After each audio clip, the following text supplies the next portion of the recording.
Good evening, folks. All right, so we are going to go through Scott Taddick's three separate statements to police, and then in another video we'll go through his trial testimony. Let's see how the math adds up, okay? Now, as you can see, I'm going to be using three different colors of marker. The black one is to signify the information from his November 10th of 2005 interview. The blue one is to signify his November 29th interview, and the green one is to signify his March 30th of 2006 interview. So let's run through and spot the bullshit. All right.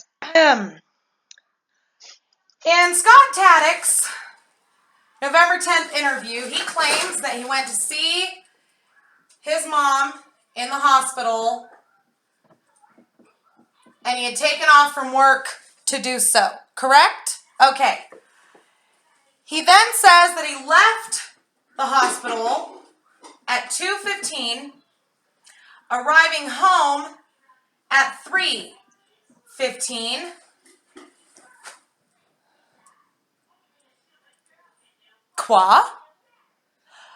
Folks, Green Bay is about 34 miles from Michigan, which is where Scott Taddick lived at the time.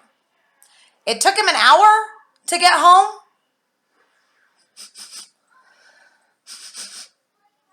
I smell bullshit.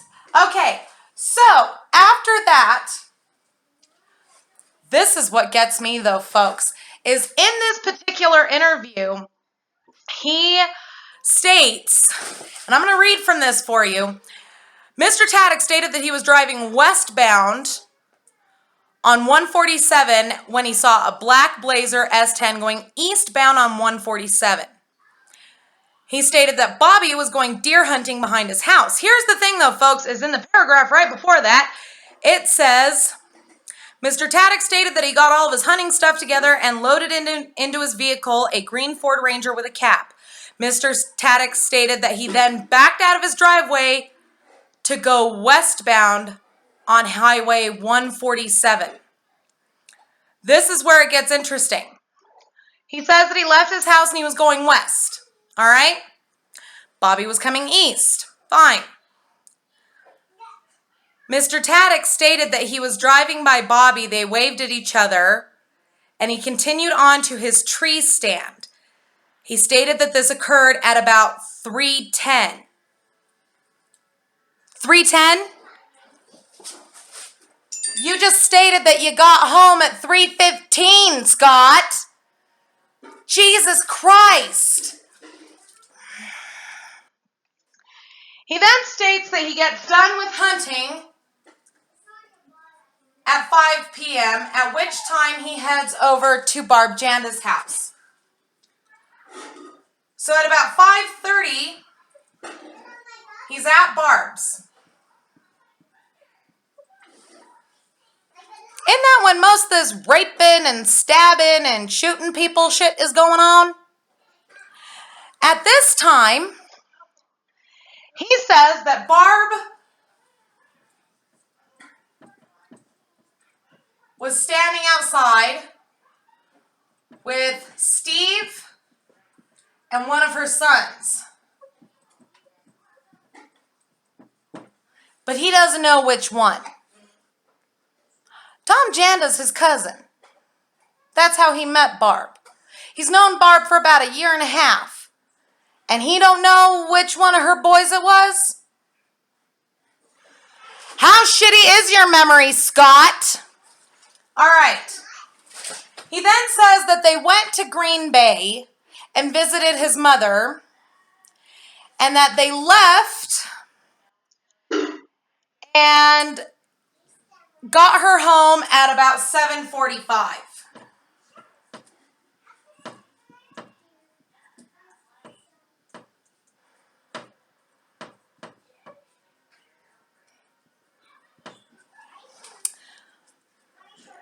Okay, but again, isn't this when a lot of that raping and shooting and chopping up a body is supposed to be happening? He then states that he got home at about 8.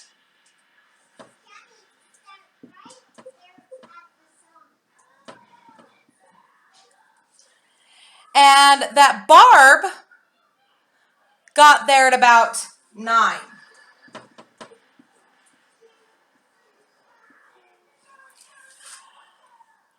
And she left his home at about 11:30, 12 o'clock. So we're going to be nice and conservative and say 11:30.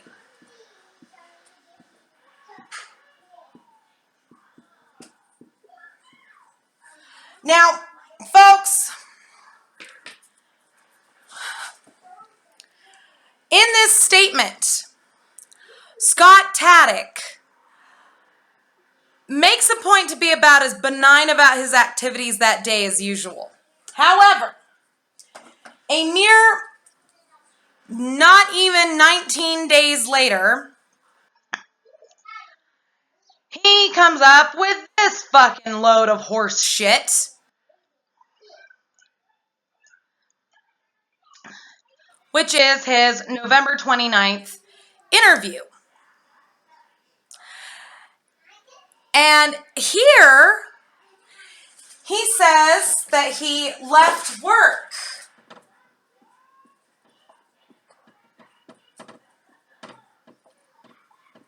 that day. Nothing about going to see his mama in the hospital. And he arrived home at 3:15. He then said he quickly changed his clothes and left his residence, and that he was driving west on 147 just out of Mishicot, and he observed Bobby Dassey in his Blazer heading east on 147. But see, folks, this throws a hitch in the giddy-up, because he says that at 3:10 here, he saw Bobby.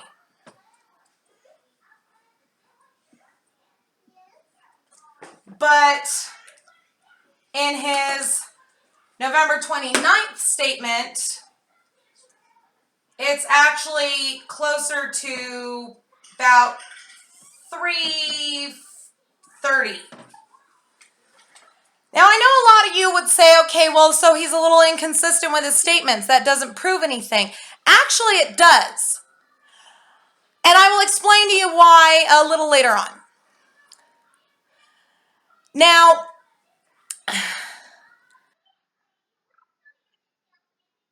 he then states that he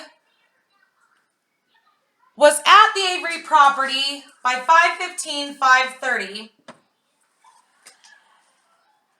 But at that time, he takes Stephen and one of Barb's sons off of Barb's porch and puts them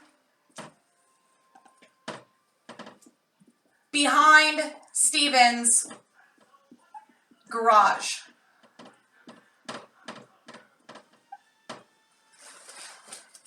Which is it, Scott? He then says that they went to the hospital. They got back at about 7:45. He was home by 8. But now he is stating that there was a fire. The flames were 3 feet high. See, in this statement, there was no fire. In this statement, there was. And now he's got Barb at his house at 8:30.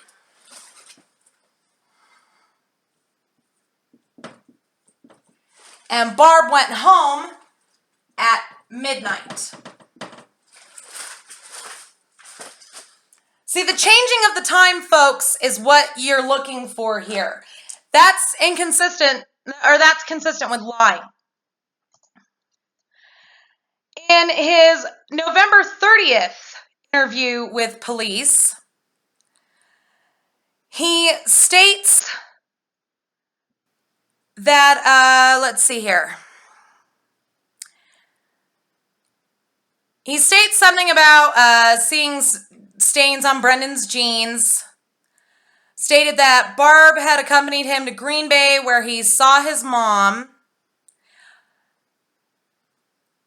And that Barbara arrived at his house at 8 o'clock instead of 8:30 or 9 from previous.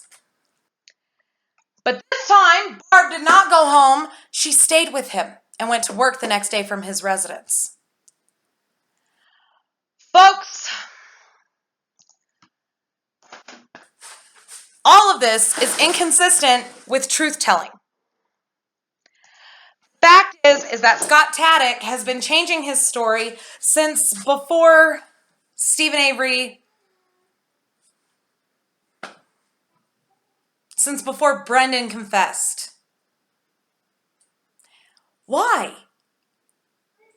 Why would he change his story so much if there wasn't a possibility of him being implicated? These are valid questions, folks. I'm going to go ahead and cut this off here, and we will pick up with the dissection of Scott Taddick in the next video. Thank you for watching. We'll see you soon.